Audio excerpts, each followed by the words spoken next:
অসম ৰাজ্যিক মহিলা আয়োগে প্ৰথমবাৰৰ কাৰণে বাইক ৰেলীৰে চৰকাৰী কাৰ্যসূচী সমাপন কৰিছে।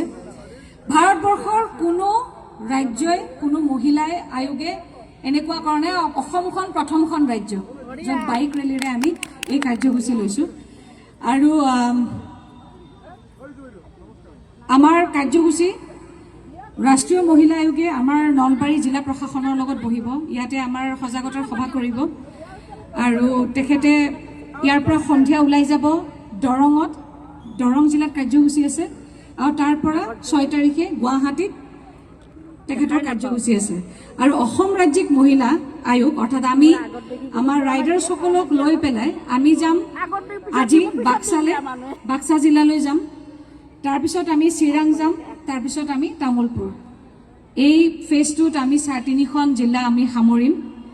গতিকে আজিৰ এই অনুষ্ঠানটোত আপোনালোকে সহযোগ কৰিছে, বহুত বহুত ধন্যবাদ জনাইছোঁ। আৰু আমি খুব প্ৰণালীবদ্ধভাৱে শৃংখলাবদ্ধভাৱে এই বাইক ৰেলীটো সমাপন কৰিম। যধে মধে বাইকখন ইফাল সিফালকৈ আমি সোমোৱাই নিদিওঁ। মোৰ অভিজ্ঞতা আছে বাইক ৰেলীৰ এটা, যিহেতু মই বটদ্ৰৱা বিধানসভা সমষ্টিত 5 বছৰ মই তাত কাৰ্যকাল চলাই আহিছোঁ, বহুত বাইক ৰেলী মই কৰিছোঁ।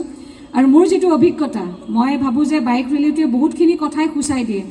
এইটো পাতলকৈ নলৈ পেলাই বাইক ৰেলীটোত আমি ট্ৰেফিক ৰুলবিলাক কি ধৰণে আমি জানিব লাগে, বুজিব লাগে, কিমান স্পীড মেইনটেইন কৰিব লাগে, কিমান দূৰত্ব ৰাখিব লাগে, হেলমেট পৰিধানৰ পৰা আৰম্ভ কৰি ছিগনেল, এই গোটেই বস্তুবিলাক আমি সামৰি পেলাই এই বাইক ৰেলীটো এটা নিদৰ্শন হ'ব লাগে আমাৰ কাৰণে, যে আমি খুব সুন্দৰভাৱে বাইক ৰেলীটো সমাপন কৰিছোঁ।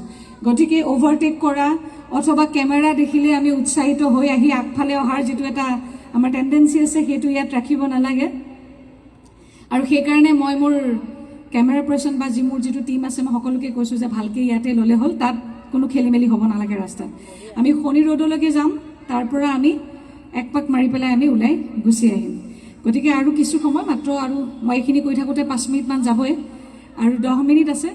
10 মিনিটত তেখেতসকলে ইয়ালৈকে আহিব। গতিকে আৰু কিছু সময় অপেক্ষা কৰিব দিছোঁ সকলোকে। কিবা ক'ব নেকি কোনোবাই? নকয়? ভয় কৰে ন? ভয় কৰিব নালাগে। মই প্ৰাউড ফিল কৰোঁ। এইখন ফিল্ডত স্কুটি চলাইছিলোঁ, বাহন চলাবলৈ এইখন ফিল্ডত মই শিকিছিলোঁ, বহুত প্ৰাউড ফিল কৰোঁ।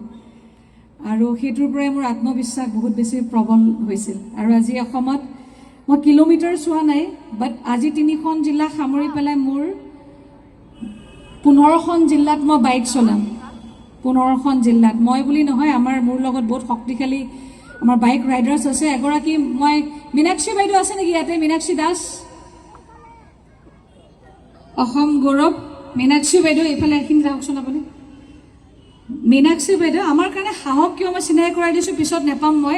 মোৰ ৰাইডাৰ যিকেইটা ৰাইড কৰিছোঁ মই, মীনাক্ষী দাস অসম গৌৰৱ তেখেতসকলে প্ৰাপক।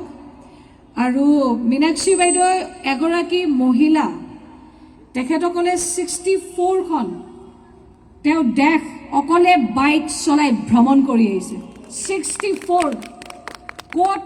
মই কথা পাতি আছোঁ 12খন 13খন জিলা, তাকো আগত এস্কৰ্ট, এম্বুলেন্স, চব টীম লৈ পেলাই অকলে এগৰাকী মহিলাই 64 কাণ্ট্ৰি তেখেতে ঘূৰি আহিছে। ধেমালি নেকি? আচ্ছাবৰি। গতিকে এনেকুৱা ৰাইডাৰসকল, আৰু এখেতসকলৰ ওপৰত আৰু বহুত আমাৰ ৰাইডাৰ আছে, ফিমেল ৰাইডাৰ। চ' এই যিটো সাহস, এই যিটো আত্মবিশ্বাস, আমাক জীৱনৰ বিভিন্ন আহি থকা ঘাট প্ৰতিঘাতত আমাক হাজাৰ ধুমুহা